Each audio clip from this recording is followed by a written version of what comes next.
मतलब तो आपकी जब शादी होगी तो आप माता पिता को भूल जाएंगे कि अब हमें माता पिता की कोई आवश्यकता नहीं है, अब हमें पत्नी की सिर्फ आवश्यकता है।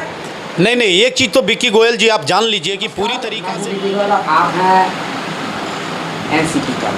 हमारे साथ आज मनोज सर हैं जो कि ये किसी पहचान के मुहताज नहीं है, सिर्फ और विकेट का ये मुद्दा बार बार उठाने का भी प्रयास किए हैं और मैं चाहूँगा कि आज हम लोग का कुछ प्रश्नों का ये जवाब देंगे और मैं मतलब बिना टाइम गवाए हुए कुछ प्रश्न करूँगा और मैं चाहूँगा कि सर ईमानदारी पूर्वक जवाब देंगे। सबसे पहले तो सर कुर्सी हमारी इतनी नीचे कर दिए हैं कि हम दूर से बात करना पड़ सकता है, तो खैर चलिए कोई बात नहीं, टीचर हैं तो हमसे ऊपर रहेंगे ही। पहले आप छोड़िएगा सर।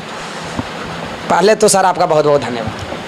विक्की गोयल जी स्मार्ट करियर पॉइंट में आपको ढेर सारे शुभकामनाओं और हमारे तरफ से 2023 में आपका मौरी चढ़ जाए इसके लिए प्लीज़ ये बात मत बोलिए। ओके, अब हम बात करते हैं सर, मुद्दा पे आते हैं, टाइम बिना गवाए हुए एकदम टू द पॉइंट। अभी अनिश्चितकालीन आंदोलन चल रहा है 7वीं चरण शिक्षक बहाली का, कल मारा गया दौरा कर, इसका आप क्या, इस पर क्या आपका मन है? मैं जितना भी इसकी आलोचना करूँ वो कम है। मिक्की पाल जी को मारा गया, मैंने अपने आंखों से देखे, यूट्यूब पे देखे, कुछ बच्चे ने फ़ोन करके वीडियो भेजे। मैं जितना भी सरकार का आलोचना करूं वो कम होगा। किसी भी हमारे बच्चे को मारपीट, क्योंकि हमारे बच्चे शांति आंदोलन कर रहे थे, कोई आपके साथ बदसलूकी नहीं कर रहे थे, इसलिए इस बच्चे को आप मारपीट कीजिएगा, ये गलत बात है। इस प्रकार का कार्य करना बिहार सरकार के लिए सबसे बड़ी काला दिन होगा आने वाले दिनों में। एक प्रश्न का जवाब दीजिएगा, इस जो मार जो खाया जो हमारे 7वीं चरण के कुछ साथी, क्या इसमें आपका हाथ है?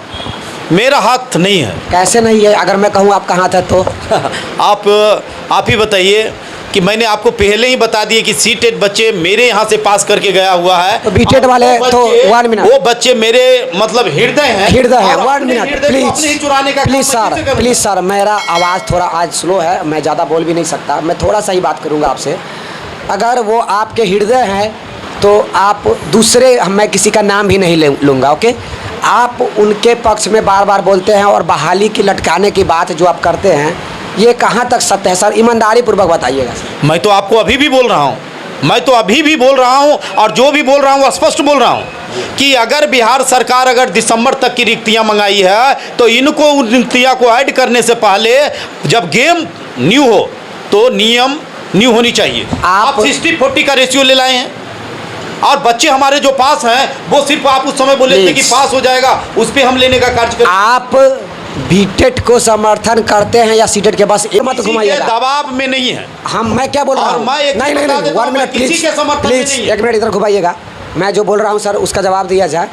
गोल शिक्षा मंत्री की तरह मत घुमाइएगा, आपसे रिक्वेस्ट है हाथ जोड़कर। आप सिर्फ प्रश्नों का जवाब देंगे। बीटेट के समर्थन कर रहे हैं या सीटेट के समर्थन कर रहे हैं, या दोनों का आप समर्थन करके लड़वाना चाह रहे हैं? नहीं, हम हमारे दोनों बच्चे हैं और दोनों को मैं लड़ाने का काम नहीं करता। आप कैसे नहीं कर रहे हैं? कैसे ये बात को बोल दिए कि सर अभी जो मार पिटाने का काम आपने किए, एक मिनट प्लीज, कितना बड़ा इल्जाम हम पे लगा दिए। Thank you.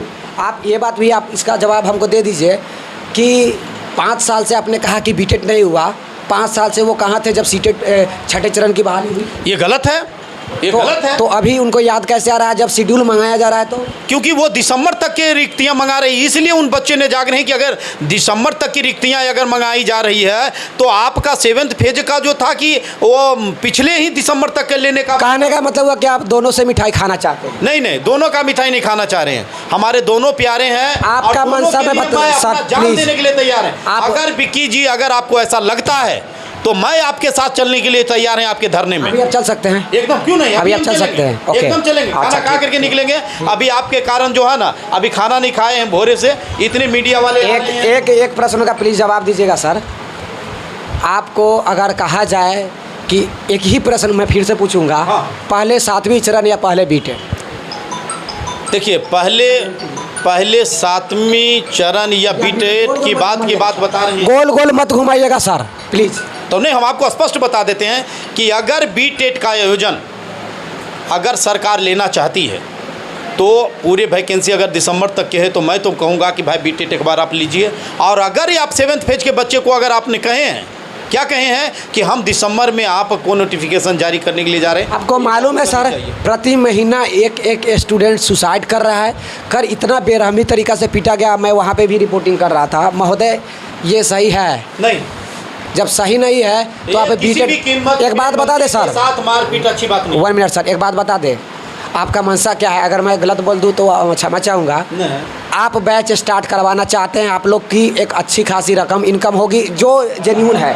नहीं नहीं नहीं, देखिए जो जेन्यून है वो मैं बता रहा हूँ। देखिए इधर घुमाइएगा कैमरा, जो जेन्यून है वो मैं बता रहा हूँ सर के सामने। हंस रहे हैं, इनका साफ इनका क्या, जो भी इस प्रकार के टीचर सपोर्ट करते हैं, इनका एक ही मंशा है कि अगर बीटेड होती है तो हमारे एक बैच से 5 लाख मिनिमम, सीटेड आता है 7वें चरण से पहले तो 7वें चरण के नाम पर जल्द से जल्द एडमिशन में लोग लेगा और ज़्यादा से ज़्यादा सीटेड में क्वालिफाइड करने के लिए ज़्यादा से ज़्यादा स्टूडेंट आएंगे। ये लोग का अच्छा खासा एक रकम जनरेट होगा, 4 लाख हो 5 लाख हो जो भी हो, आई डोंट नो, मैं नहीं जानता हूँ। लेकिन इनसे ये शिक्षक को भी समझना चाहिए सर कि आपके पढ़ाया हुआ सीटेड स्टूडेंट क्वालिफाइड आ जाए और जो स्टूडेंट आपके यहाँ पढ़ने के आने वाला है उसके लिए आप लड़ाई लड़ रहे हैं, और जो आपके पढ़ के चला गया उसका इसका मतलब तो आपकी जब शादी होगी तो आप माता पिता को भूल जाएंगे कि अब हमें माता पिता की कोई आवश्यकता नहीं है, अब हमें पत्नी की सिर्फ आवश्यकता है। नहीं, एक चीज़ तो विक्की गोयल जी आप जान लीजिए कि पूरी तरीक़ा से मैंने सरकार की नीतियों पे प्रश्न उठाई है कि 5 साल से आप बस ये गलत बात है जी। सरकार के अगर आप नीतियों पे सवाल उठाते तो आप कतई भी ये बात नहीं बोलते कि 7वें चरण से पहले बीटेड हो। 7वीं चरण से बीटेड पहले इसलिए मैंने बोले हैं कि वो दिसंबर तक के रिक्तियां लेने के लिए जब अगर बिहार सरकार ने अगर मांग ली है तो ये गलत बात है कि गेम अगर आपने न्यू स्टार्ट किए हैं 60-40 का रेशियो जब स्टार्ट आप किए हैं तो फिर पुराने गेम में नियम क्यों बदला रहे हैं? ये साफ कहना चाहिए, मैं ज़्यादा खिंचना नहीं चाहता हूँ। सर का मंशा मैं समझ गया हूँ, दोनों के हाथ से ये लड्डू खाना चाहते हैं। नहीं ऐसा कुछ नहीं है। नहीं, दोनों के ये किसी को दुखी, आप ये बोल दीजिए प्लीज इधर कीजिए सर। आपसे मैं सॉरी, मैं माफ़ी चाहूँगा सर। नहीं, अगर मैं सर से बात करने लगूँ तो 2 दिन हो जाएगा सर। इधर घुमाइए सर, अगर मैं बात सर से करने लगूँ तो 2 दिन हो सकता है बात करते करते, इसलिए मैं क्षमा चाहूँगा। मेरे पास समय भी नहीं है और ज़्यादा सर के पास भी समय नहीं है। देखिए महोदय, मैं यही कहना चाहूँगा कि एक नाव पे चढ़ना ज़्यादा बेनिफिट होता है। 2 नाव पे चढ़ने वाला एक कहावत आपने सुनी है कि 2 नाव पे जो चढ़ा वो बीच में गिरा, मतलब क्या उसका कहावत है, थेटी भाषा में कहा जाता है। आप समझ गए होंगे मैं क्या कहना चाह रहा हूँ। महोदय दोनों के हाथ से लड्डू खाना चाहते हैं, सीधा बात। दोनों के खुश रखना चाहते हैं, अपने माता को भी खुश रखना चाहते हैं, अपने पत्नी को भी खुश रखना चाहते हैं, लेकिन दोनों में झगड़ा भी कराना चाहते हैं। ये भी कहीं दूर अलग की बात नहीं हुई, चाहे आप दोनों झगड़ा कर ले।